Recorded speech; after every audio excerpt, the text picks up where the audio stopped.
మీ పిల్లల భవిష్యత్తును దిశానిర్దేశం చేసే విద్యా మహోత్సవ్ Dream9 మీడియా ఆధ్వర్యంలో ఈ ఫిబ్రవరి 1న మన ఖమ్మంలో జరగనుంది. అండ్ ఇంకోటి, మీరు ఇండస్ట్రీలో కానీ పర్సనల్ లైఫ్లో కానీ అత్యంత బాధపడ్డ సంఘటనలు ఏమైనా ఉన్నాయా? ఇది కాకుండా, నేనున్నాను కాకుండా.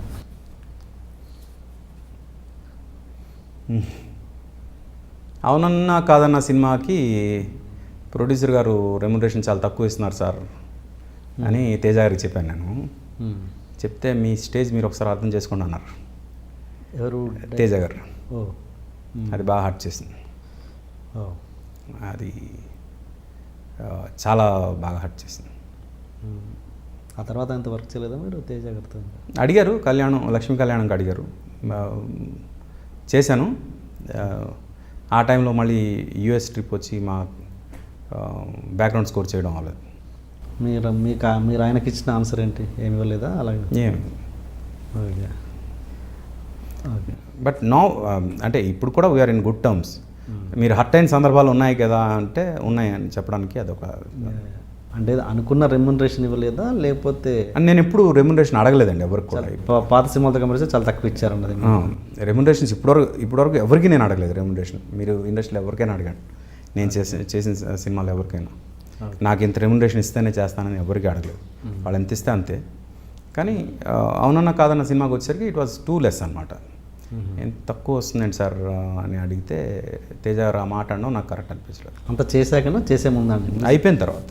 నేను డబ్బులు అడగను కదా, ఇస్తే తీసుకోవాలి. కానీ ఆ టైంలో నాకు నీడ్ కూడా ఎక్కువ ఉంది, వర్క్స్ తక్కువ ఉన్నాయి కాబట్టి ఆ టైంలో ఐ వాజ్ ఎక్స్పెక్టింగ్ సంథింగ్. ఎలా చేస్తారంటే బిఫోర్ మీ పాకెట్లో చేస్తారా? బిఫోర్ లేదు, ఖర్చు అంతా వాళ్ళు పెడతారు. Okay okay.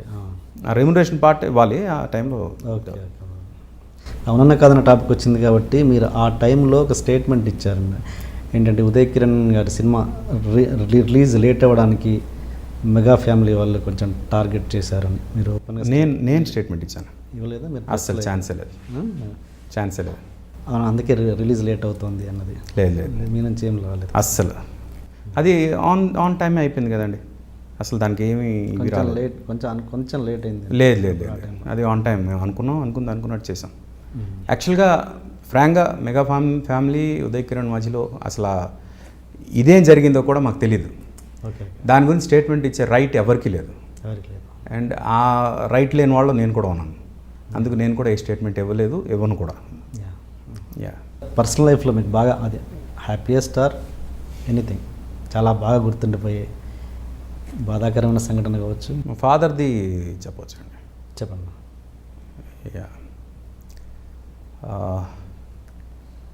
మా ఫాదర్ క్యాన్సర్ అని డయాగ్నోజ్ అయింది. నాలుగు కింద చిన్న ఇది వచ్చింది, లంప్ వచ్చింది. వస్తే అది ఆయన చాలా వీక్గా ఉంటారు. అంటే వీక్ అంటే ప్రతిదీ ఎక్కువగా తీసుకుంటారు. ఇప్పుడు ఆయన ప్రాబ్లం ఉందని తెలిస్తే ఇంకా ఫీల్ అవుతారండి. ఊరికనే ట్రీట్మెంట్ అని చెప్దాం, ప్రాబ్లం గురించి చెప్పకుండా అని చెప్పాను డాక్టర్స్కి. సరే అన్నారు. సరే అని రేడియేషన్ చేద్దాం అన్నారు. అదే రేడియేషన్ అంటే మరి ఇదంతా ప్రాబ్లం అవుతుంది కదండి, బాగా అవుతుందంటే లేదు, ఇప్పుడు లేటెస్ట్ టెక్నాలజీ వచ్చింది, డైరెక్ట్ టార్గెట్కే మనం రేడియేషన్ చేస్తాం, మిగతా పార్ట్ అంతా ఏం కాదులేండి అని అన్నారు. ఓకే, 33 సిట్టింగ్స్ అన్నారు. 33 సిట్టింగ్స్ చేసాం. చేసిన తర్వాత నాన్నగారికి రోజు మేము హాస్పిటల్కి తీసుకెళ్ళి చేయించుకుని తీసుకొచ్చి ఆయన ధైర్యం చెప్తూ అలాగా. ఆయన ఏంటంటే అది అయిపోయిన తర్వాత ఐ విల్ బి క్యూర్డ్ అని ఒక హ్యాపీనెస్లో ఉన్నారు.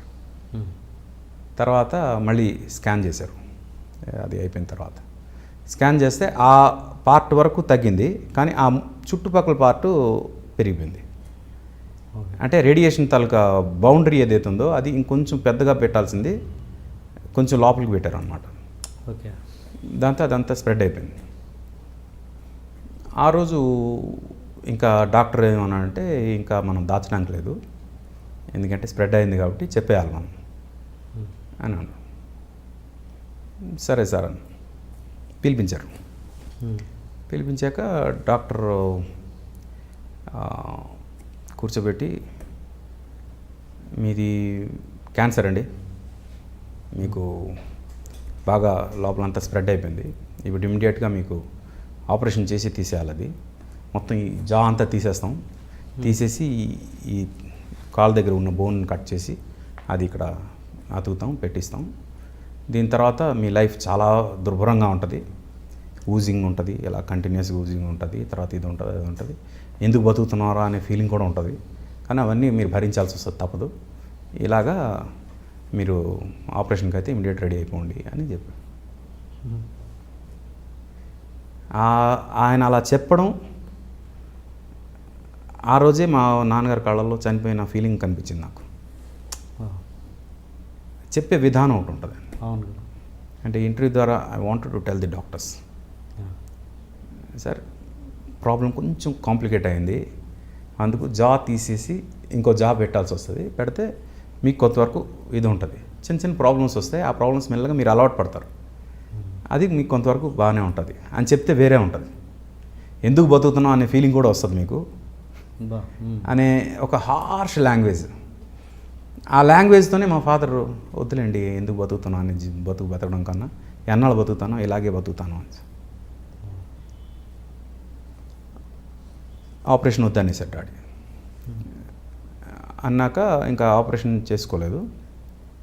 ప్రాబ్లం ఎక్కడొచ్చిందంటే, ఏ రేడియేషన్ అయితే టార్గెటెడ్ రేడియేషన్ అన్నారో ఆ రేడియేషన్ మొత్తం ఇదంతా కాల్చేసిందండి. ఇదంతా బ్లాక్ అయిపోయి, ఇదంతా కాల్చేసి మొత్తం నోరంతా కాలిపోయి, స్లోగా రేడియేషన్ ఆపేసిన తర్వాత దాని పోస్ట్ ఎఫెక్ట్స్ స్టార్ట్ అయ్యాయి. తినే మనిషి టేస్ట్ లేకుండా అయిపోయింది.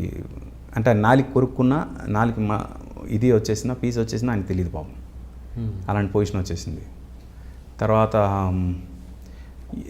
తినడం కాస్త పోయి తాగే పరిస్థితి, అంటే ఫుడ్ కూడా లిక్విడ్లో తీసుకునే పరిస్థితికి అది ఎక్కువైపోయింది. అలాగా అంటే బికాస్ ఆఫ్ ద బర్నింగ్స్, దీనివల్ల అలాగా ఇంకా తినడం కూడా ఇంటేక్ లేని పరిస్థితి వచ్చింది. వచ్చేసి లాస్ట్కి డీహైడ్రేట్ అయిపోయింది బాడీ మొత్తం, అలా స్క్వీజ్ అయిపోయి డీహైడ్రేట్ అయిపోయి ఇంకా ఎక్కడైతే ఆ రేడియేషన్ చేశారో అక్కడ హోల్ అయిపోయి కన్నం అయి బ్లడ్ వచ్చేయడం ఇదంతా జరిగింది. అంటే నేను ఇది ఇప్పుడు ట్రీట్మెంట్ తీసుకున్న వాళ్ళకి ఇది చెప్పడం ఎంతవరకు కరెక్టో నాకు తెలియదు, కానీ ట్రీట్మెంట్ తీసుకునే ముందు మొత్తం ఈ పోస్ట్ ఎఫెక్ట్స్ అన్నీ కూడా కనుక్కొని ట్రీట్మెంట్ తీసుకోండి అని చెప్దాం నా ప్రయత్నం. And chemo and radiation are not 100% solution for cancer. ఇది సొసైటీకి చెప్పాల్సిన అవసరం ఉంది నాలాంటి వాళ్ళు.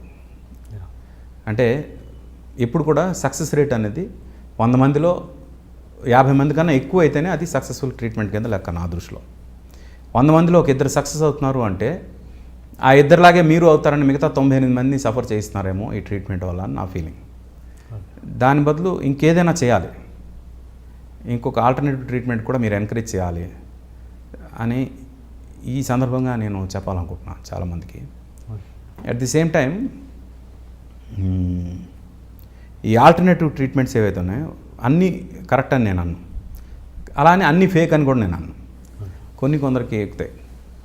క్యాన్సర్కి అలోపతిలో ఇస్తున్న ట్రీట్మెంట్స్లో బెస్ట్ ఈజ్, అంటే డెఫినెట్గా లుకేమియాకి, బ్రెస్ట్ క్యాన్సర్కి దే ఆర్ వెరీ గుడ్, ఆలోచించకుండా వెళ్ళిపోవచ్చు. మిగతా ఏ క్యాన్సర్ అయినా సరే ఆల్టర్నేటివ్ ట్రీట్మెంట్ గురించి కూడా ఆలోచించాల్సిన అవసరం ఉంది, apart from the regular chemo and radiation అని నేను నా పర్సనల్ ఒపీనియన్ ఇది. లేదా you show me the success rate apart from breast cancer, leukemia కాకుండా మిగతా వాటి సక్సెస్ రేట్ నాకు చూపించండి. If you show it's more than 50%, at least more than 10%, then I'm on for you. నేను డెఫినెట్గా మీరు చెప్పింది వింటా, బట్ నాట్ ఈవెన్ 2%. అది నా బాధ.